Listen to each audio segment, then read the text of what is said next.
We saw in the previous video how we can use AirCrackNG to crack WPA encrypted passwords using a word list. In the previous video, AirCrackNG went through our word list.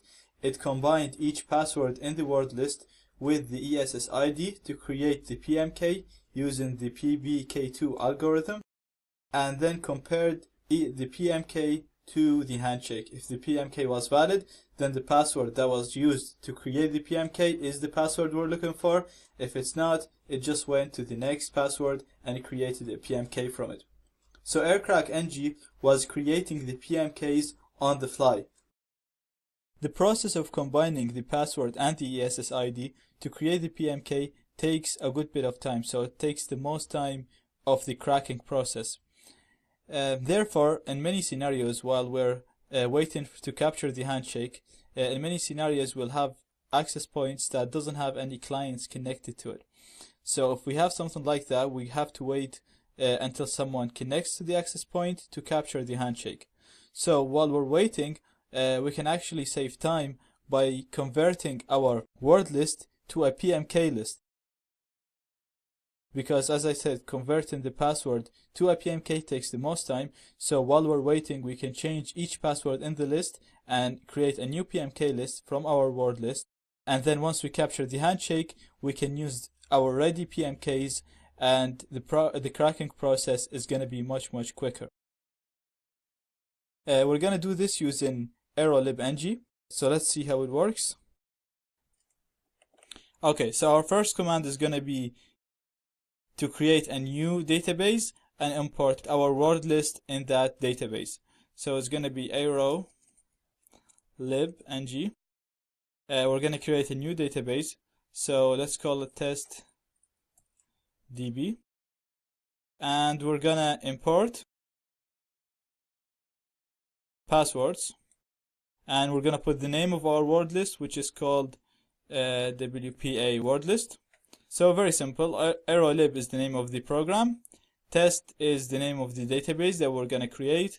And we're telling it to import passwords. And the passwords are going to be taken from a file called WPA word list.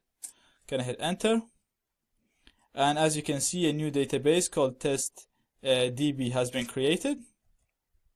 And the passwords have been imported into it.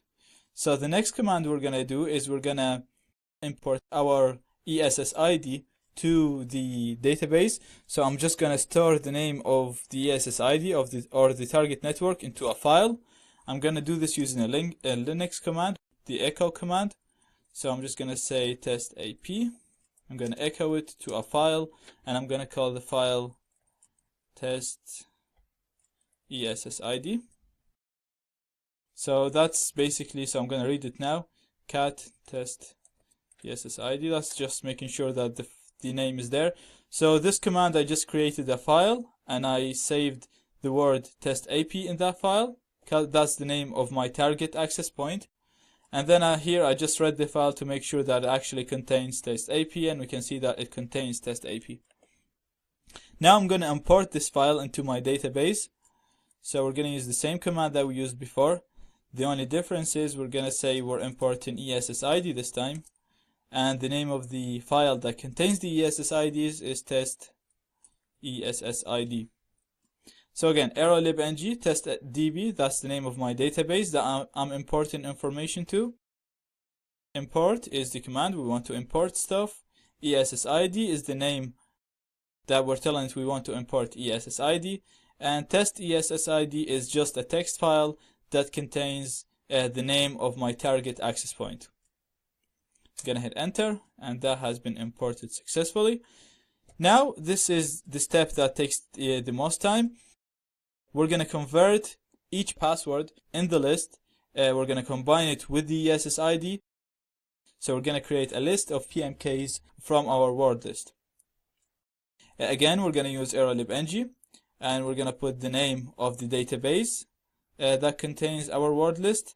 And then we're going to tell it to batch, which is just convert each password, combine it with the ESSID, and create a PMK from each password in the list.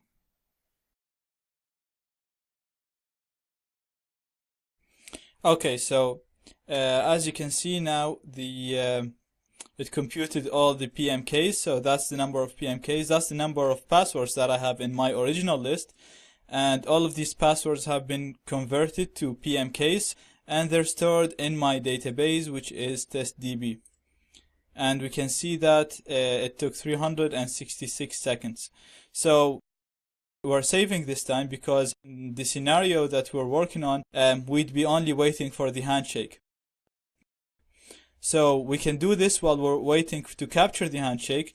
Once we have the handshake, then we can crack it straight away using the PMKs, the already done PMKs, which will be much quicker.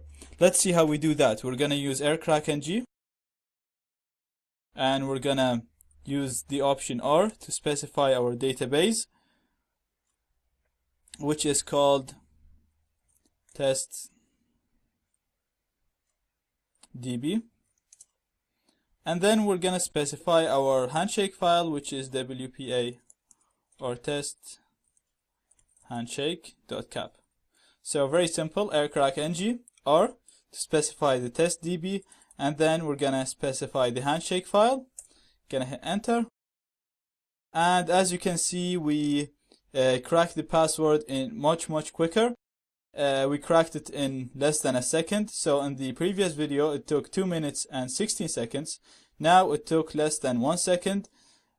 So it's much quicker because instead of aircrackng converting each password to a PMK, we are using a list of already made PMKs. So this is useful if if capturing the handshake is taking a while because there is no clients connected to the target network. We have our PMKs ready so that once we capture the handshake, we can crack it straight away.